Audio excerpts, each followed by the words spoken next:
Hello everyone, my name is Ananya Pahari. I belong from the city of joy as people call it, Kolkata. I was born and brought up in the steel city that is Jamshedpur. My education has been from Jamshedpur. I completed my higher secondary from here and later on I moved to the city of joy, which was no less than a city of poison to me alongside.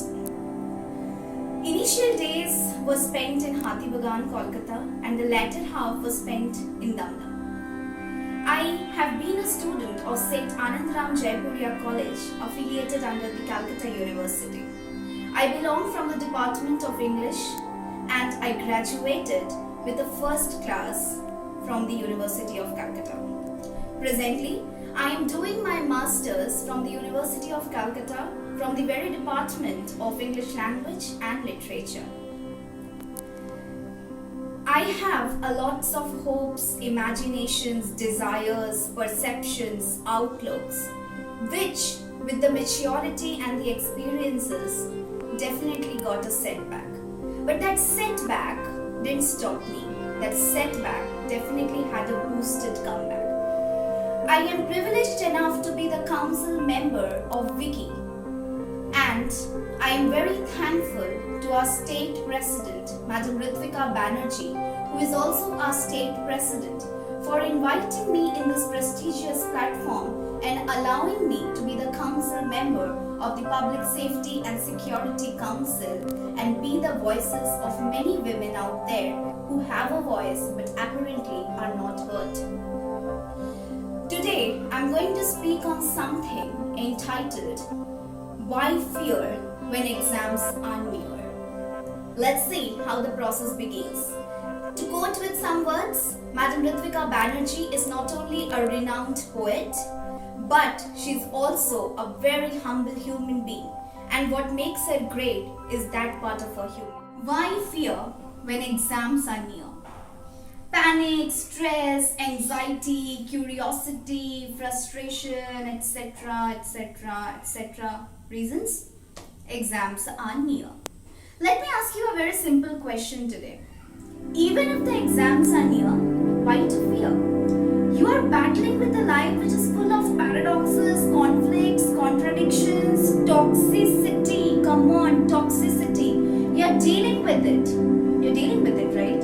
You are successful in it, right? Then tell me, is being fearful the only solution to the problems? The simple and straightforward answer to this question is a big no. We can be tensed. I completely empathize with this term tension when it is related to the exams. But because of the exam pressure, depression, oh no, that's a strong word. Today, let me help you out with some mantras. I won't say tips or suggestions, for I am not an influencer or don't want to be a motivation either. But some mantras, some basic mantras, some success mantras that would help you to lead a stress-free exam night. So are you ready for it? Let's begin. Firstly, start revising at least before 15 days of your exam. I understand in the times of completing syllabus in the 11th hour, this might sound very prudish or childish. But there is no harm in trying, right? There is no harm in evolving your younger version in the matured version, right? We mistook the term revision with it. I would like to request you to focus what I am saying right now. We mistook the term revision with studying things for the exam for the first time right before the exam night. For the first time, before the night of the exam. Most of us utter that we are revising, but ask this honest question to your heart. Are we at all revising, or we are actually reading the things for the first time because we were too busy to finish off the syllabus in proper time? We need to change this approach. Things will be better. Secondly, make your own timetable.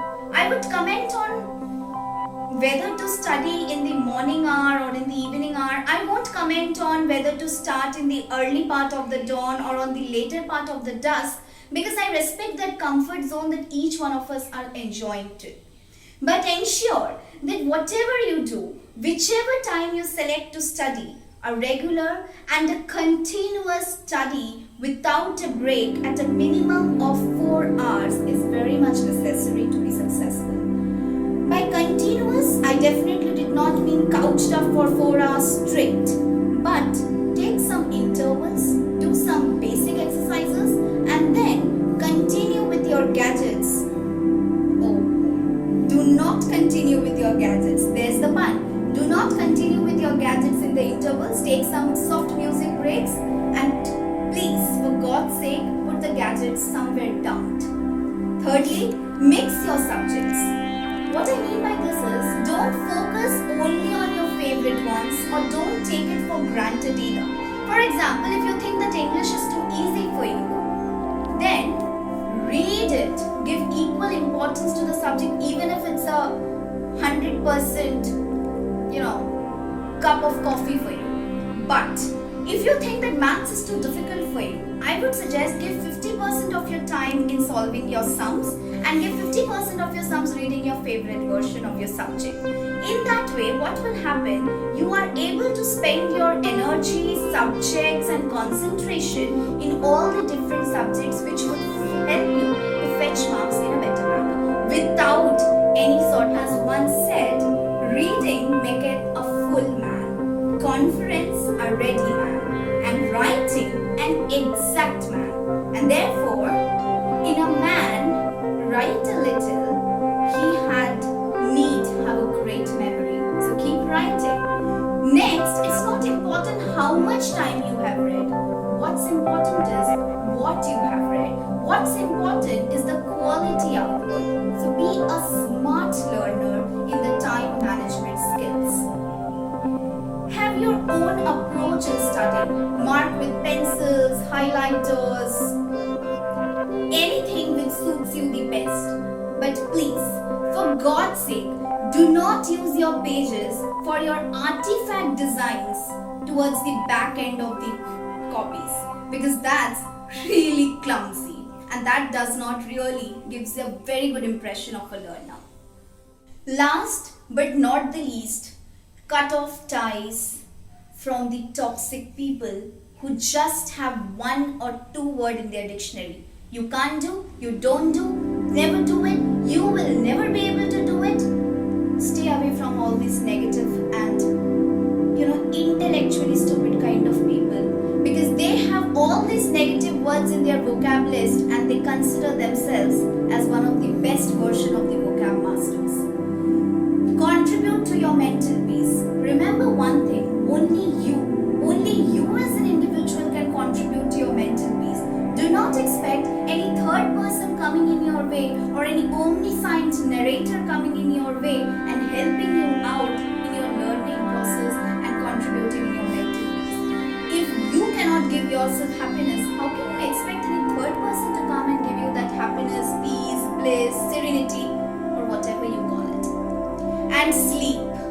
Please, sleep at least 7 to 8 hours, because that would contribute to your health. Remember, exams come and go, but health comes once and hardly gives you a second chance. I hope such mantras would help to overcome your fears. They are definitely not lectures, they are direct experiences. Even if you come up saying, I have 25% fearless before the exams, I have 25% scope of not getting scared right before appearing in my paper, trust me, the purpose of this talk is satisfied. I wish you luck for all your forthcoming hurdles, upcoming exams, because remember, hurdles gives you an opportunity to celebrate at its best.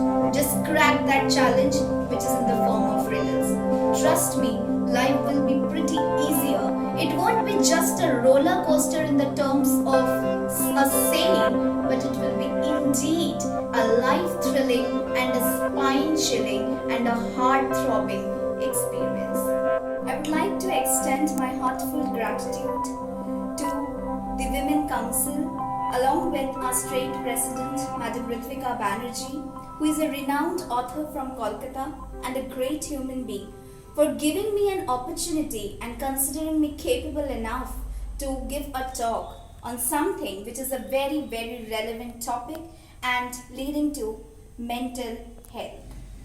I am so grateful for having me in this platform and allowing me to speak my heart out with an amalgamation of the brilliant experiences that I have counted so far in my life.